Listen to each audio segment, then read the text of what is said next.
And we're live. Sam, how you doing? I'm all right, Caleb. How are you? I'm doing great. I'm ready to talk about post-right anarchism. All right, I gotta tweet this link out real quick. No problem. That's why I do the same. All right, I think it's this one. Yes. Oh, this one's getting libertarianism right, or is there another one? This one is I got it. Yeah, I just tweeted it. I forgot to tag you in it though. Let me It's all good. Yeah. Now I'm doing 4 podcasts tonight. I got yeah, I saw. That's quite the lineup. I don't have a backlog, and so I'm just trying to get a backlog. I'm probably basically fill up my backlog in one setting. So it's gonna be fun. So, tell us a little bit about yourself. Well, I saw your Substack, but my name's Sam. I don't really have too many accomplishments. I don't really have too many things to my name, but I've just been in the world of libertarianism and anarchism since I've been like 17. So I've just been writing on my Substack and stuff, and then sometimes people get me on their podcasts. I think this is the first informative podcast I've done though. That's not like Tower Power Hour or Slurp Gang. Oh man, Slurp Gang is my favorite podcast. Yeah, that is my favorite podcast. I love that shit. It's fun. Yeah. So you let me see if I can bring it up here. I was reading your anti-technocrat manifesto, but I didn't get to finish it. There you go, post-right. Let me just set a screen real quick. This is very informative tonight because I was not prepared for anything. Yeah, me too. I just sent you that message yesterday when you were like, "Could someone want to come on?" And I was like, "Yeah, I guess." Yeah, that's. I mean, I tweeted it out because I'm like, I'll probably get like one dude, and I get a bunch of people comment. I'm like, you know what? Fuck it, I'll do 4 episodes. Let's do this. So, hell yeah. Post-right, getting called right wing comes with baggage, but post-right is a sort of ideological freedom, a new frontier of sort that cannot be guilty by association. So I like that. It sounds nice. How would exactly like you said later you can't really define post-right, but how would you say you had to define a post-right kind of thing? What would you do about that? How would you go about it? Well, at least for my definition, because I wrote this whenever I did, and then someone else, his name is Tet. He's on Twitter. He keeps getting new accounts. I gotta find it so I can just plug him. A lot of people in the right libertarian sphere don't really like him, and I disagree with him on things. But he's a cool dude from like the amount of interactions I've had with him. But it's a tetanus shot, or tetanus_shot is his handle. But basically, I guess we simultaneously came up with this idea without knowing that either of us did. But my working definition of it is basically right-wing anarchism without the dogma of traditional right-wing thought. Yeah. So you kind of have the freedom to take from other sources on the left, like take ideology from them. No, I like that. I like that a lot. I like much as I can't stand the left and I hate everything about them, there is some value when I think of like really this Michael Mann's Anarchist Handbook, reading a lot of left-wing anarchists. There's a lot of things to grab from there. Yeah. Specifically, I think we need a lot of right-wing anarchists have to deal with the fact that we're viewed as Ayn Rand business apologist. Like, that's not us. That's not us. We hate them too. Well, yeah, that's the way I basically see it. I don't like big business. I don't like most big business at all, but I'm still within the framework of a capitalist. I'm not within it. I choose to make my ideology based in capitalism instead of socialism because I think it just works better. Yeah. But at the same time, there's still a lot of left-wing anarchists throughout history that have done some stuff, that have like gotten things done, and they've achieved those ends through using like non-capitalist means. Yeah. sometimes like violent means, like, I mean, that's the thing about like, a lot of these left anarchists. Like, they were great, and a lot of them were very violent. And I'm not necessarily opposed to political violence, but it's like, when do you start? Like, I was talking to friends today, like the joke going around is like, do you want to start this shit? Because I don't want to start it. Like, which one of us is gonna start it all off? Yeah, I think a big part of post-right anarchism, which I guess is also a part of the whole post-libertarianism thing too, is reevaluating the non-aggression principle. And because the non-aggression principle is a good principle, but a lot of libertarians and people that say they subscribe to it are unwilling to basically admit that their freedoms have been trampled on for the longest time, and they've done nothing about it. Yeah, it's like my problem with non-aggression people is like they don't accept the fact that we are living in a very, for me, the non-aggression principle is philosophizing midstream. It's like you're trying to apply a lot of like really good libertarian principle to a society that does not respect anything you do. Yeah, and you're like, I mean, how do I put this? Okay, wild example. Someone born into slavery was not bought. They were just born into the system. Yeah. They clearly have a right to repel, even if no one is directly aggressed against them. Because they still live with their parents, still staying at home. And in a similar circumstance, we were born into a system that we're currently being trampled all over us. And it's like, yeah, the guy who runs Amazon is not directly aggressed against me. He needs to have some of these safe people. But by the mere act of existing in the system, I have been transgressed against. And the nap needs to be a little bit more loose and strict, I think.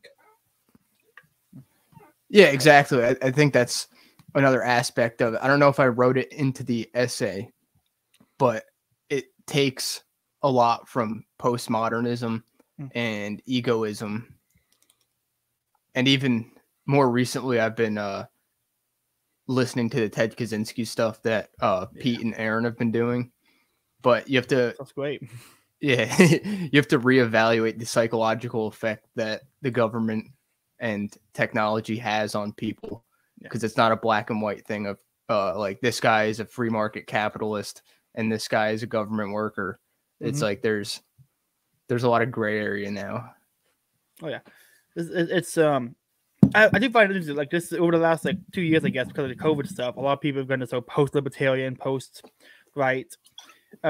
People are like trying to incorporate other ideologies into it. And for me, what I've done is I've gone down my Catholic Thomist route, and now I'm just going, okay, Thomist and a paleo. That's what it is right now, But seeing people who like Matt doing the Eastern Orthodoxy, kind of like conservative, or people incorporate postmodernism into it. Like, I'm enjoying seeing people like attach secondary adjectives to their political ideology. They like flesh it out, and I hate sin libertarianism, and everything kind of post stuff is really just trying to find a sick to attach to it. And that's been really fun to kind of see the cool combinations that have come out of it. Yeah, well, I've had this thought recently. I was driving home from the gym one day, and I was thinking about it. It seems like people have a primary and a secondary ideology, and they have their prime. Like, there's a lot of people that come into libertarianism from the right, and there's also a lot of people that come into libertarianism from the left, and their primary ideology is whatever their core belief system is because I was listening to your episode with Jared earlier today from Hopping.org, and he was talking. Yeah, he's a cool guy, and he was talking about how you can't have equality or like natural order in competition. Like, you can't try to combine them. It can only be one or the other. So you have people coming in from the left. Oh, my bad. I'm sorry. That want equality, and people that come in from the right that just want to be responsible for themselves and have some sort of natural order.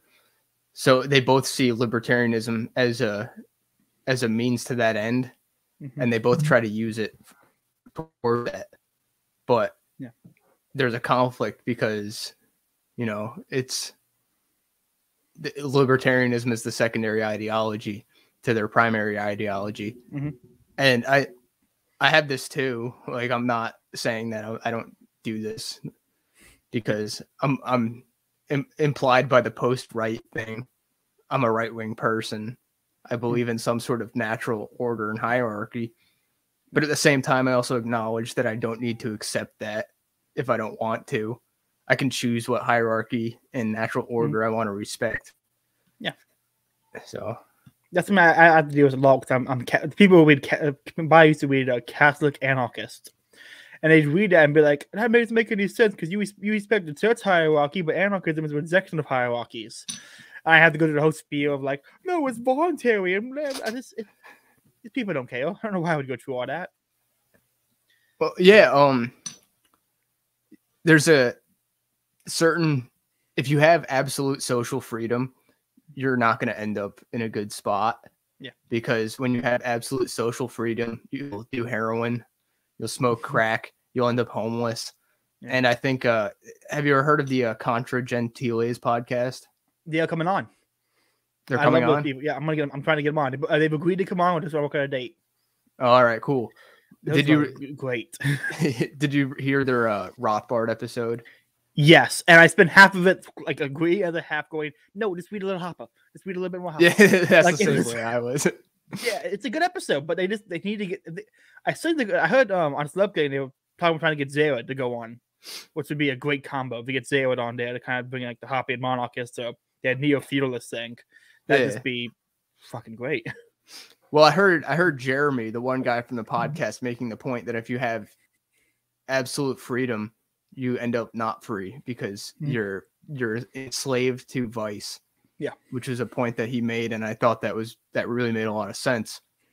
So I think people need to choose what order and hierarchy they're going to listen to, whether that's even like an established one already, or if they just choose to do certain things and they put ideals and values as their own hierarchy, and they look to those ideas to keep them in check. But I think like the unmitigated like degeneracy, honestly, of a lot of the Libertarian Party isn't helpful to them. And it's not me. I think you want to hear this actually. Hold on. Page 33. This is from Getting Libertarianism Right. Oh, I got that. I can see that book right now. It's a great one. Psychologically or sociologically, the attraction of non-discrimination policies of libertarians can be explained by the fact that the proportionally large number of libertarians are misfits or simply odd, or to use Rothbard's description, hedonists, libertines, immoralists, I can't say that word, militant enemies of religion, mooters, scammers, and petty crooks and racketeers. Yeah. I think I remember reading that. I was in the car reading it like a while ago, but yeah, you read that book and you're like, I know some of those people. Yeah, and it's not that I have a problem with degeneracy as a blanket statement, because I'm not the most perfect person in the world. Like, I go out and I drink with my friends. I do that kind of stuff, but I also know when to not do it. Yeah. I know like the boundaries of it, and the people that get really ass mad about like Dave Smith criticizing sex workers or whatever. And it's like, yeah, you're not a bad person because you're a sex worker, but you should also acknowledge that it's not really a healthy lifestyle to promote. Yeah. Like, there's certain things that some people can do and still maintain a standard of living. Yeah, that's normal. Like, I can go out drinking with my friends on a weekend and then still show up at 7 o'clock in the morning for work. I can do that because I know how to do it and I have boundaries and that kind of stuff. But some people just can't. And then they'll end up becoming addicted and they'll end up just ruining their own lives. Well, this is something that Aristotle wrote about, was the golden mean. You have to find the golden mean between vice and like overdoing something and completely avoiding it. You know, like with alcohol, some people, I have a friend who won't even go to a reception or a wedding that serves booze because he won't want to drink. It's like, if you're avoiding celebrations because booze might be there, it's controlling as much as the guy who goes there and can't stop himself from drinking everything. Yeah. Like, you got to find that boundary and that golden mean. And that's what I think, you know, having, even if your secondary philosophy is just like, say, Aristotelian or Platonist, you know, it's like simple, regular old school philosophy, that adds a moral landscape to something that you're missing. If you're a pure sin libertarian. I just saw a chat from my friend Sean that says, "No boundaries, English scum," because I just found out that I'm part English today or yesterday.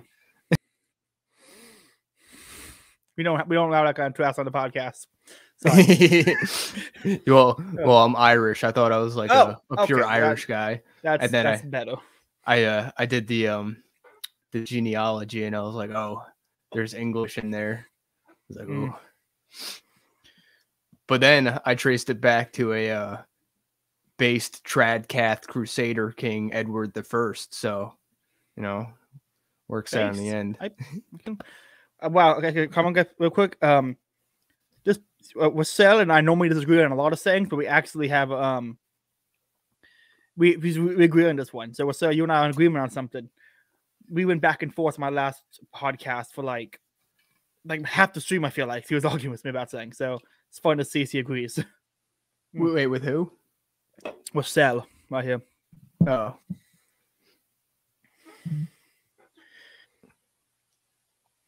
Oh, yeah, I see. We have our disagreements, but good to agree with someone. No, but yeah, that's really, I think, I've had a lot of post-libertarian Praxian people, and they disagreed. It's called hyperbole with Sel. Sorry to comment again. I found a lot of post-libertarian people, and I tried to ask them to define post-libertarian because none of them like the term. And I've always described it as someone who gone through libertarianism and not going past it to find other things to incorporate into it, which is I think something everyone's to do. This is the one time I think diversity is actually useful because you bring in different ideologies into one central ideology and try to see what works, what doesn't work. And the post-libertarians are doing that. They're bringing a lot of Eastern Orthodox people are bringing the Eastern Orthodox views into the libertarian talking space. I mean, I know saw about Ace was debating with a bunch of Orso bros a while ago on freedom and stuff and definitions of it and property. It was interesting. And it's okay, this is more than this the basic libertarian talking point debate. This is actually incorporating other religions and other ideologies to have a great mixing pot that I actually think is going to be better for everyone in the end. Even if some people get pissed off along the way. That's why I understand why people get mad about the post-libertarian stuff from a beltway libertarian mindset where your only framework of ideology is American politics of the past 50 years and nothing before that, nothing outside of the United States. But if you start incorporating ideas from, I don't know, 600 years ago in Europe into your ideology, I mean, it worked then. So if that's what you're going to incorporate, if you're going to have an ideology, it would make sense if it's something that's worked before and you take the stuff that works and then you throw out the stuff that's garbage. And that's what I respect about the post-libertarians is that I don't really agree with them on certain things just from an ideology standpoint, but I understand why they think those things. And I don't get mad that they think those things because they're adults and they can make their own choices. Yeah, absolutely. My only problem I have with them is they seem to be going down the whole. I was talking to I saw Adam and Matt were talking. I talked to Adam a bit. They were objecting to historical biblical criticisms that kind of led to everything. And the problem was it wasn't that it was bad reasoning or bad philosophy. The problem was it was reasoning and philosophy in general. And I think that's a mistake some of the Orthodox people make is they reject philosophy reason outright instead of just bad ones. I think that needs to be that can be a real problem. I think they're trying to reject all philosophy and have pure intuition, which is just dumb. Oh, the Orthodox people reject philosophy? Pretty much. Oh. Not in straight up terms, but they're very weird about it. A lot of them are presuppositional, which is truth and reason only work because God is real. And because God is real, truth and reason work. It's completely circular. And they I'm an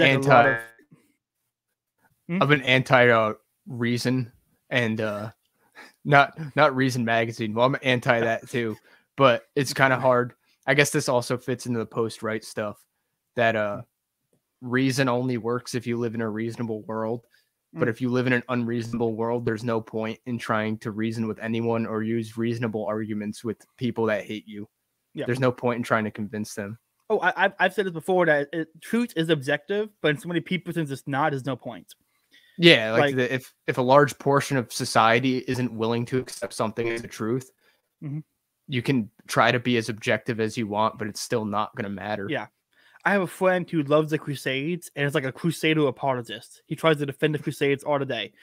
And I get it. He's a hobby of his, but I've told him, dude, you have so much baggage attached to the words crusades. It doesn't matter what you're saying. Well, like, I have to be pro Crusades now, just because I found out who my ancestor is. So I have to take you have cultural heritage. Pill. Heritage, not hate. Yeah. Yeah. So Sean said the NAP, in my opinion, is largely misinterpreted, incorrectly promoting a sort of pseudo pacifism. Yes. And yeah, that's completely true. That what was it? Zayd said on the podcast, it's like it's the non-aggression principle, not the non-action principle. And yeah, it's exactly right. It's kind of hard to, I mean, this is something I don't really like talking about the NAP because so many people talk about it and it's kind of just beating a dead horse at this point. Mm-hmm. But I've never really gotten to say like my opinion of it. But like how far deep down like a line of oppression do you have to go where you can make an aggressive action against someone and it's not considered aggression because of just the amount of times you've been beaten down by the same group of people? At what point, if you take a preemptive, use of force, if you do that, is it still preemptive if you've been treated that way your entire life? What was the example? There was a school shooter a while ago who was like bullied every day. Mm-hmm. And on like the 6th day, he bought a gun and shot him. And they were like, well, it wasn't self-defense. Like he beat him every day. He assumed he was going to beat him again. He actually got physically beaten? Yeah. Oh, well, yeah. Like he kicked in the back of the head instead. And on the 6th day, he just shot the guy outright. And it's like, well, he didn't wait for the beating to start again, but at the same time, he also beat him 6 days before. So how do you judge that? Yeah, you got to judge like the size of the person and all that kind of stuff. But I think hypothetically, if you're talking like the government or some corporation, just the inherent fact that they have the ability to do that without repercussions means that if you're gonna like defend yourself or take some sort of preemptive action, not saying people should do it. I would never say that. Never say that. Yeah, I'd never say that people should do anything, but I don't think it would be morally unjustifiable for them to do something. Yeah, I mean, I paid one parking ticket. I assume that just carries over all the aggressive acts. Acts. That's how I'm gonna say that. I paid a parking ticket, therefore everything is now legal. They robbed you one time, and they got away with it. I paid 7% tax on a chicken sandwich. I get a button all down now. They've been oppressing me all my life. Every time I go to get a chicken sandwich for lunch, they steal my money. 7 cents a day adds up. They owe me reparations. Chicken reparations. I feel like if I tweet that out, people are gonna take that completely differently. Chicken reparations. Okay. Battered wives often. Okay, let's do this. Battered wives will often go to death for killing their husbands, even though they reasonably believe they would kill them eventually. Yes, I have my issues with that because it's like if you are living in a home with an abusive person, and they imply that you can't leave, then like where the door, like they imply you can't leave because they say you need me and everything, and they lock the door. Or you being held captive if you leave and go get groceries and come back. Like, how do you go about defining what was the aggressive? Like, clearly the guy was in the wrong, but like in the immediate accident, what's the time window? Was it like, oh, well, the violence ended 5 minutes ago when I saw him? You know, like how do you determine the window of all this? That's why I think the NAP is just. I think the way to solve school shootings is to just abolish public schools. Yes. Like really, like you don't see school shootings happening at private schools. Really, it's always public schools. It's always you always hear about public school shootings. I haven't told it on. I told it on the podcast once before, but I actually got in trouble with my college for making a school shooting joke. Like I got kicked out of a class and a cop had to come talk to me. And what it was is I was dealing with the staff and the staff was fucking terrible. And I joked and said, if school workers were so scared of getting shot up, you seem to be better to the students. That sounds like a vague threat. Yeah. Well, the cop called me. He's like, listen, I know they fucking suck at their job, but you can't sweat and shoot people. Like he just knew what it was about. And I'm like, okay, I didn't threaten to shoot them. I made a joke that someone should shoot them. I think I came across, yeah. But it was a fun day. You weren't advocating for it. You were just making a proposition. You were just asking a question. Asking questions, man. Just asking questions. Yep. My chat room was never this full. Let's read some of these.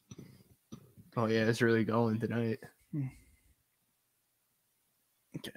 Laws around traffic civil in America are pretty good, but also pretty broad. If a traffic rider commits a crime by being traffic, it gets dismissed. That's good.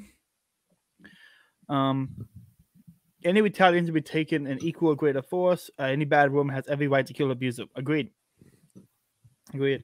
Bama 13, Georgia 17. I don't know what that's about. Is there some game on today, or it was? Yeah, I think so.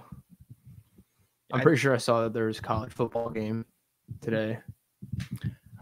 I've looked every day this week. I don't know what day it is. I didn't realize it was Saturday. So someone just said, "You said college football." I'm like, "Yeah, it's Saturday."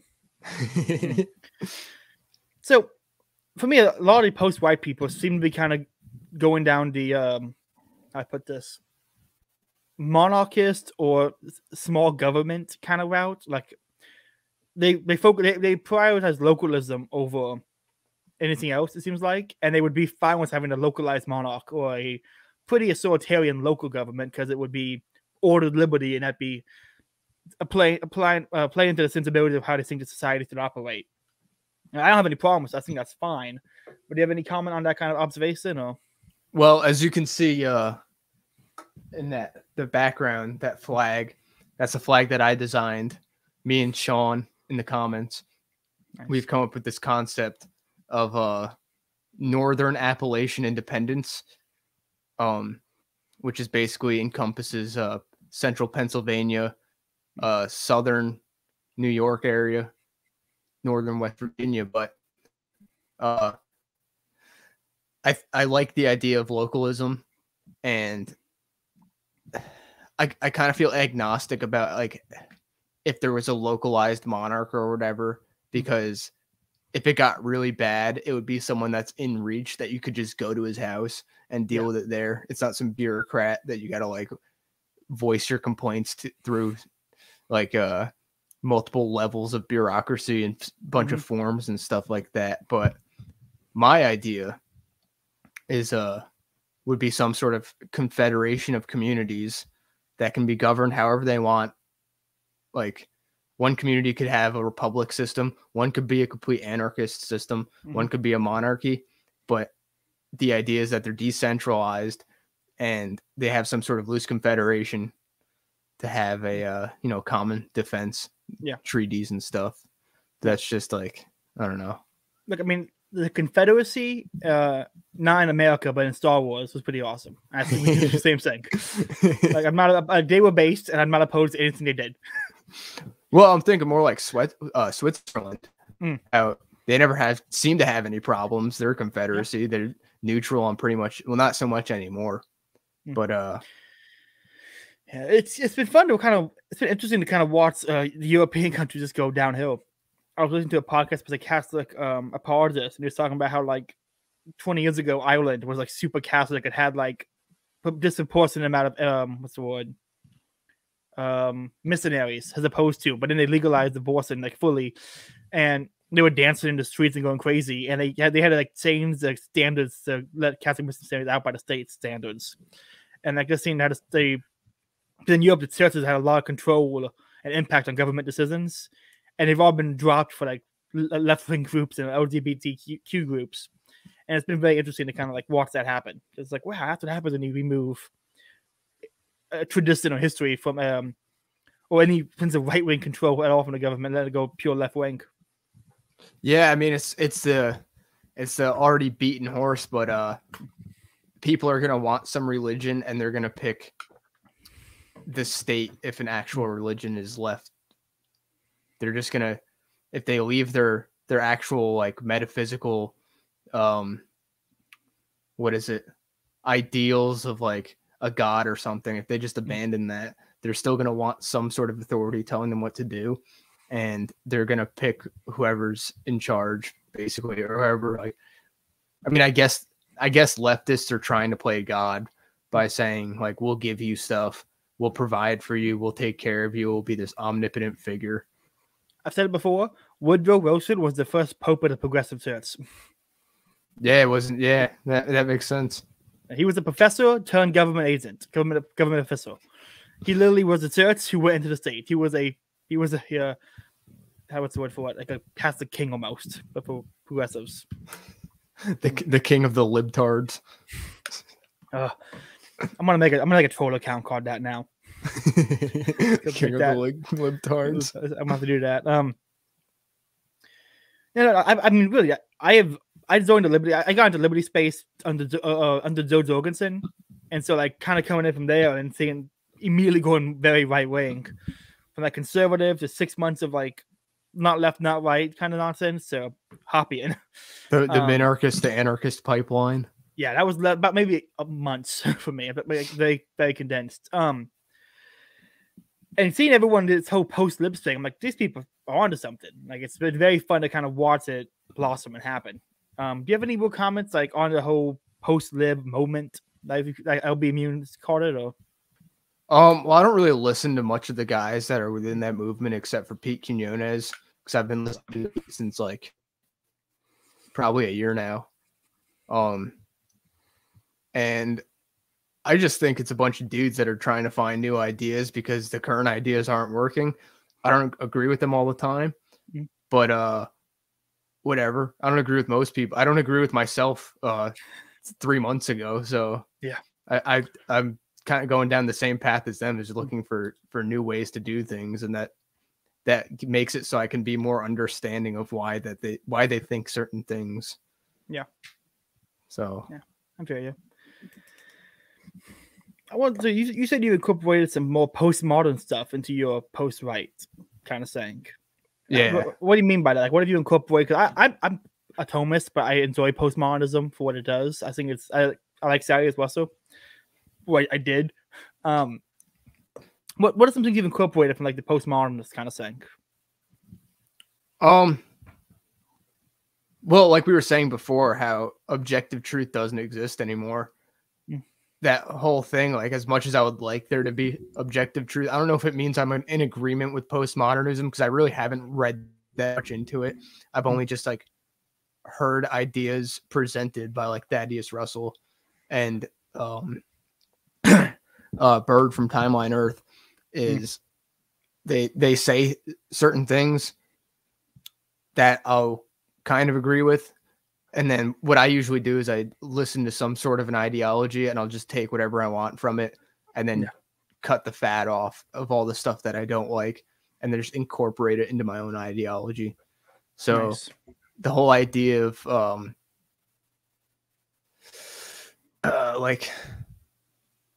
that there's just a lack of objective truth in society at all. And then also the I guess it's post-structuralism is where you play around with words, right? Yeah. That was Deleuze and Michael Foucault, I think. That's what I want to say with post-structuralist. Truth is objective, understanding is subjective. I like that, Michael. I've been doing some of that too.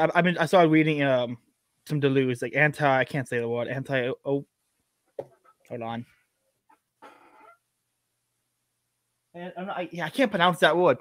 Anti-Oedipus or whatever it is from Deleuze. Oedipus. Oedipus, thank you. I'm trying to read more Deleuze and stuff, but he's so hard to read. Well, those guys are all French, right? Yeah. Yeah, maybe there's a translation. Maybe. I don't know. Maybe the grammar doesn't translate well. I'm hoping that's it. I need to learn French. That's one of my goals. I want to learn Latin, Greek, and French so I can read all my favorite people in the language they were written in. So I can just be even more nerdy. I know just like little bits and pieces of different languages. I know like 7 Slovak words. I know some German. I know more Spanish than I know either of those 2 languages, and then I know English. For me, it's English and like 2 sentences in Italian. I can say I don't speak any English, and I can tell a woman how hot she is. That's all I can do. I learned those 2 phrases and then drop the class. That's what's important. It's what's important. I can say you're hot. I don't speak the language. I was gonna say so right wing. You say you're more right wing. How much have you read like when you say right wing? Are you like Hopper right wing or like So Bishop right wing? Like what kind of right wing? I'd probably say I'm more Hopper right wing. Nice. I've basically been right wing my entire life because my mindset is just geared that way.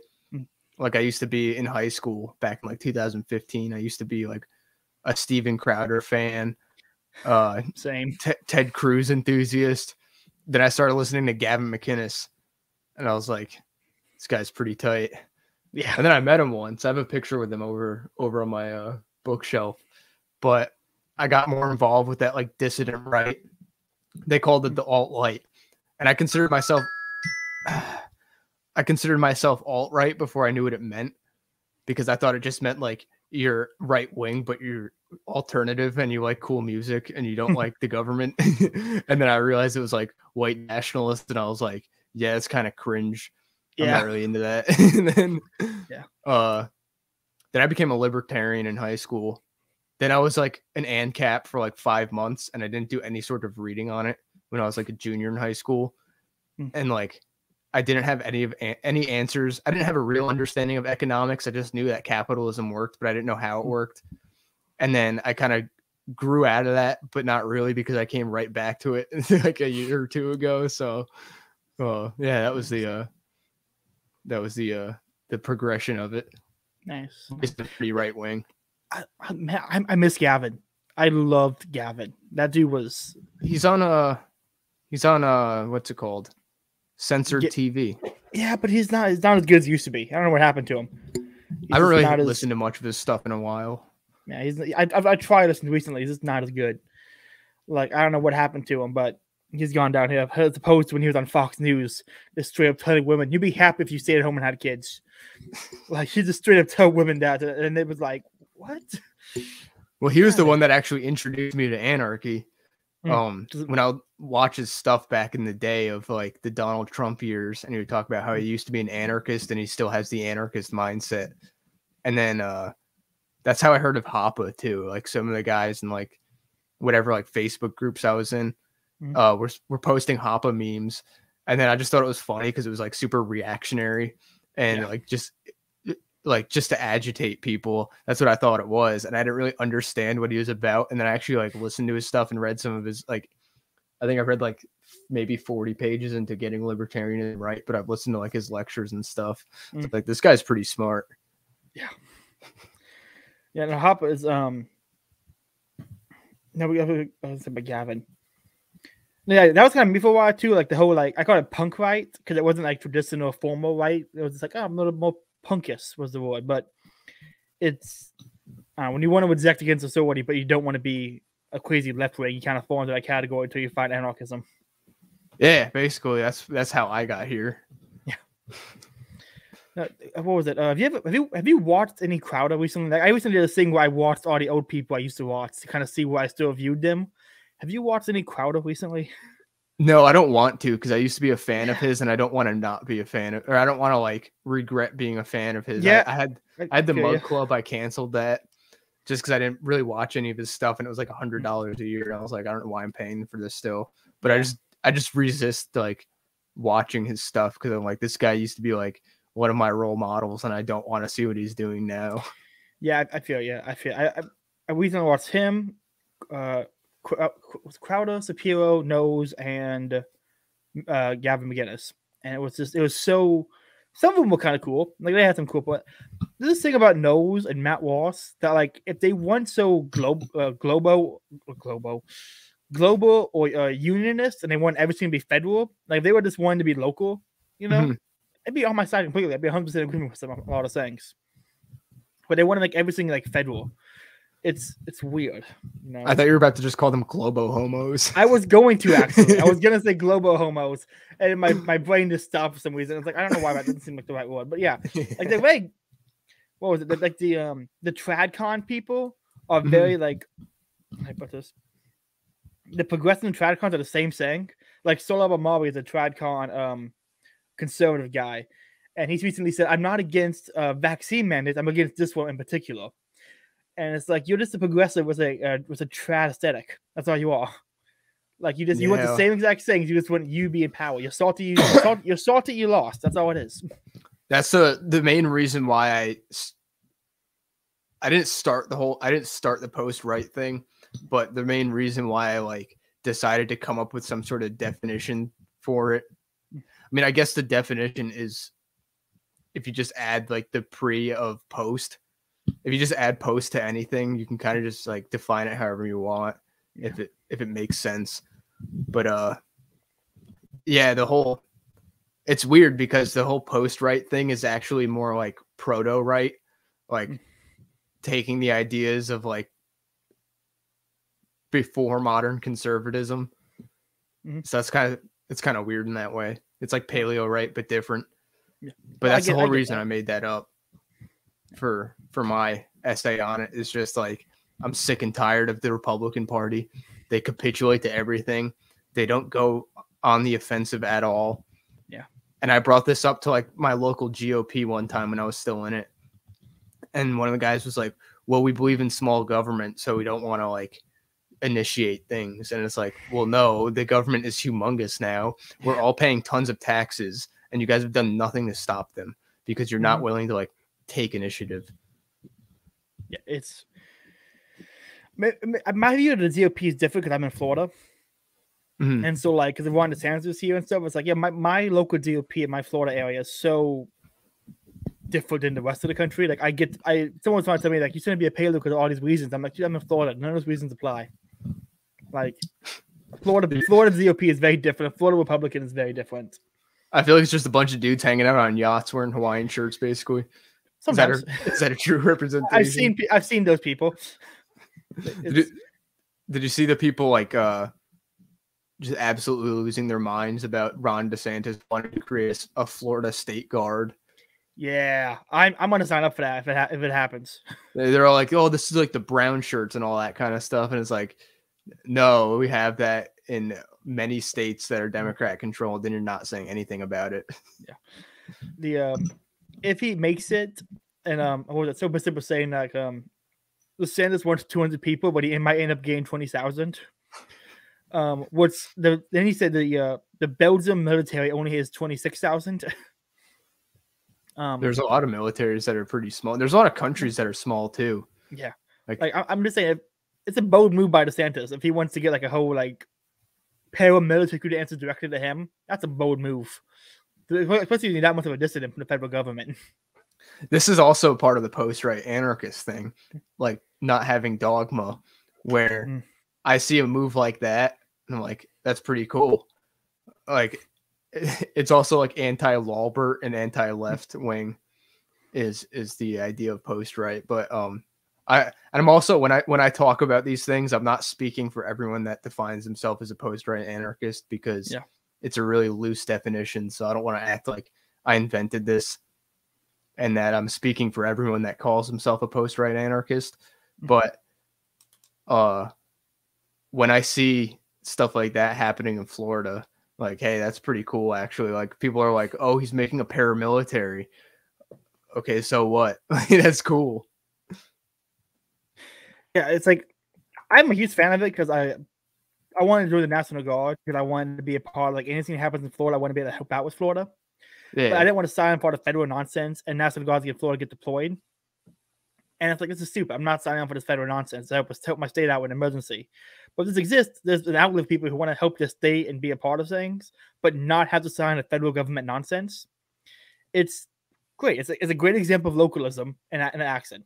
And so I am a huge fan. I really hope it happens because then you can help people out on an official capacity whenever there's a hurricane or a natural disaster, and then you also don't have to get like deployed to Syria or wherever they're at right now to go like shoot at people that have no problem or that you would have no personal problem with. And it's according to what I've read, if it happens, it'd be voluntarily based and not on contract. So it's not like I can sign up like a military contract. I'm stuck with 4 years, no out with like prison time. This is voluntary based, like a fire department, like a volunteer firefighter. Well, I don't have if I don't want to do it, I can just quit. That's awesome. I love the idea. Yeah, it's again, Ron DeSantis for the win. Love that guy. Well, I gotta wrap it up a little sort of an hour, sadly, because I have the other podcast to do, and I gotta prep for that. I gotta eat dinner in 10 minutes. Yeah, man. Where can people, Sam? This has been a lot of fun. Where can people find you at? You can find me at, I believe it's Sam. It's the same as my screen name, so it's Sam R Kist, and there's underscores between each thing, so it's Sam underscore R underscore Kist, and then you can find my Substack. I will post in the description. I just won't be able to do it till tomorrow.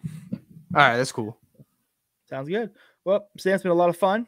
I've been making an episode of no, I'm not going to say it. You know what this is. What was the exit?